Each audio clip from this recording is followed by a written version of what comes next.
이번 영상에서는 아파트 매매 계약 체결 후 가압류 상황에 대해서 알아보겠습니다. 실제 사례로 대처가 잘못되어서 큰 손해를 보게 되었던 사례여서 개인적으로 안타깝게 생각한 사건입니다. 잔금 지급 전 가압류 등기가 된 경우 어떻게 대처해야 되는지 살펴보겠습니다. 실제 사례를 한번 살펴보겠습니다. 오늘 소개해드릴 사례의 주인공은 45세 김씨이십니다. 김씨는 20년간 살았던 A 아파트를 매도하고 조금 더 넓은 B 아파트로 이사할 계획이셨습니다. 김 씨는 A 아파트 매매 계약을 체결하고 계약금 4,500만 원을 받고 동시에 B 아파트 매매 계약도 체결해서 계약금 5천만 원을 지급하셨습니다. 모든 일이 순조롭게 진행되는 듯 했습니다. 하지만 잔금 지급기일을 불과 4일 앞둔 어느 날 김 씨는 충격적인 소식을 듣게 되십니다. 매도하려던 A 아파트에 1억 1천만 원의 가압류 등기가 된 것입니다. 김 씨는 매우 당혹스러워 하셨습니다.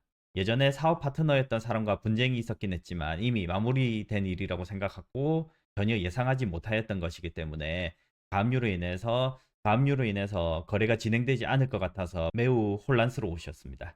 김 씨는 당황한 마음에 공인중개사에게 연락하였습니다. 이게 무슨 일이에요? 어떻게 해야 하나요? 공인중개사는 단호하게 말씀하셨습니다. 가압류가 있으면 잔금 날짜까지 해결하셔야 되고 해결하지 못하면 계약 위반이 됩니다. A 아파트 매수자에게 계약금의 2배를 돌려줘야 하고 B 아파트 계약금도 포기해야 할 수 있다라고 이야기를 했습니다. 공인중개사의 말을 들은 김 씨는 손해를 최소화하기 위해서 서둘러 합의 해제 계약서를 작성하였습니다. A 아파트 매수자에게 계약금의 2배인 9천만 원을 배상하기로 하셨죠. 그리고 B 아파트 계약금 5천만 원을 포기해서 아파트 계약금으로 받았던 4,500만 원을 제외하면 총 9,500만 원의 손실이 되는 상황이었습니다. 그런데 과연 공인중개사의 조언이 최선의 해결책이었을까요? 대법원의 판례를 한번 살펴보겠습니다. 대법원 99-11045 판결에 따르면 매수인은 매매 목적물에 대하여 가압류가 진행되었다고 하여 매매에 따른 소유권 이전 등기가 불가능하게 된 것이 아니므로 이러한 경우 매수인은 대금 지급을 거절할 수는 있으나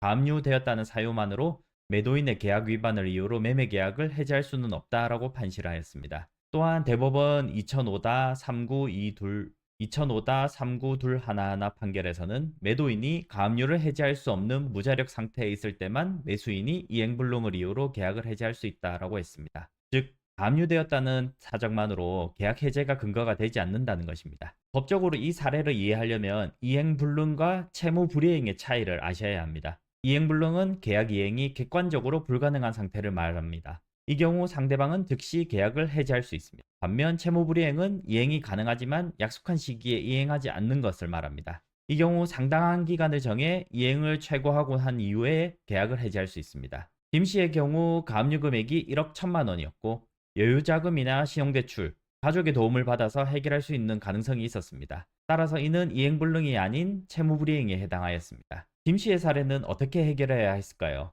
정석적인 방법은 해방공탁을 하는 것이었습니다. 해방공탁이란 가압류된 금액을 법원에 맡겨두고 가압류를 해지하는 방법입니다. 법률상 이행불능에 따른 계약 해제는 보통 7에서 14일, 즉 1, 2주 정도의 최고 기간이 필요합니다.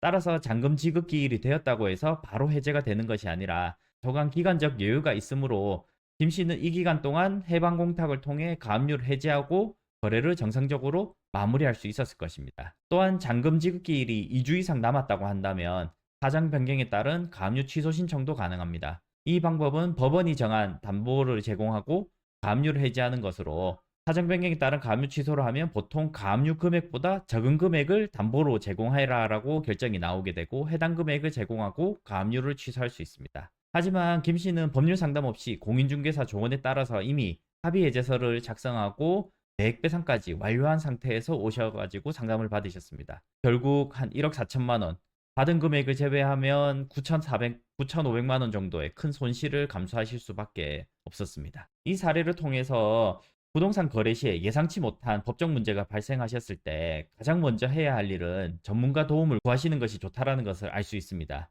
특히 합의서를 작성하시거나 중요한 결정을 내리시기 전에는 반드시 법률 전문가와 상담을 받아보시기 바랍니다. 김씨 사례처럼 잘못된 판단 한 번이 수천만 원의 손실로 이어질 수 있습니다. 해당 사안의 경우에 있어서 해방공탁이라는 방법을 알고 계셨다라고 한다면 손해를 최소화하고 해결을 보실 수 있는 방법도 있었을 것입니다. 오늘 소개해드린 사례가 여러분 부동산 거래에 있어서 조금이나마 도움이 되시기를 바랍니다. 감사합니다.